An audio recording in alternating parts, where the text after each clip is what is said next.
নমস্কার, ব্রিটেন বাঙালির আজকের পর্বে আপনাদের স্বাগত। দুর্গাপুজো দেখতে দেখতেই চলে এসছে, আর মাত্র কয়েকটি দিনের অপেক্ষা।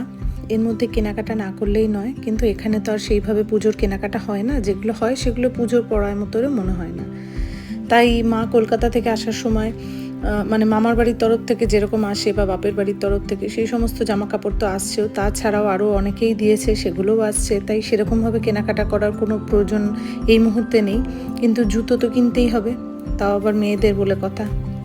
তাই চলে গেছিলাম জুতোর দোকানে জুতো দেখতে, নাইকি শোরুমে। এখানে একটা সুবিধা হলো, নিজের ইচ্ছা মতন যে কোনো জামা বা যে কোনো জুতো তুমি দেখতে পারো, পরে দেখতে পারো, কেউ তোমাকে বাধা দেবে না, কেউ কিছু বলবে না। সেই জন্য মেয়ে তো এই পাশ থেকে ও পাশ যে কোনো জুতো পছন্দ হচ্ছে সেগুলোই নামিয়ে বারবার করে দেখে নিচ্ছে ট্রায়াল দিয়ে, কিন্তু আমার আবার সেগুলো পছন্দ হচ্ছে না। দুজনের পছন্দের মধ্যে পেয়েছি এই রেড অ্যান্ড হোয়াইটটা। এটা তো আমারও খুব সুন্দর লেগেছে, ওরও ভীষণ পছন্দ। আবার ছোটোটা পায়ে একটা নতুন জুতো গলিয়েছে এবং হাঁটতে পারছে না, আবার আমাকে হাত দিয়ে ডেকে ডেকে নিয়ে যাচ্ছে। দুজনে দুটো জুতো পছন্দ করার পরে ওর বাবার কিছু পছন্দ হচ্ছিল, এদিক ওদিক দেখছিল।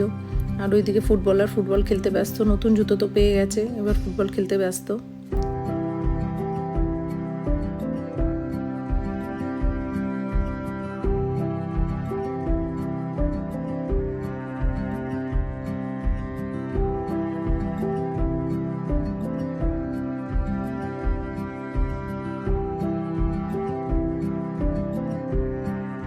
ওদের জুতো দেখতে দেখতে আমারও একটা জুতো পছন্দ হলো, নিয়ে নিলাম। যদিও এখানে সেটা আপনারা দেখতে পারবেন না, কারণ আমি পড়তে ব্যস্ত ছিলাম, তাই ভিডিও নেওয়া হয়নি।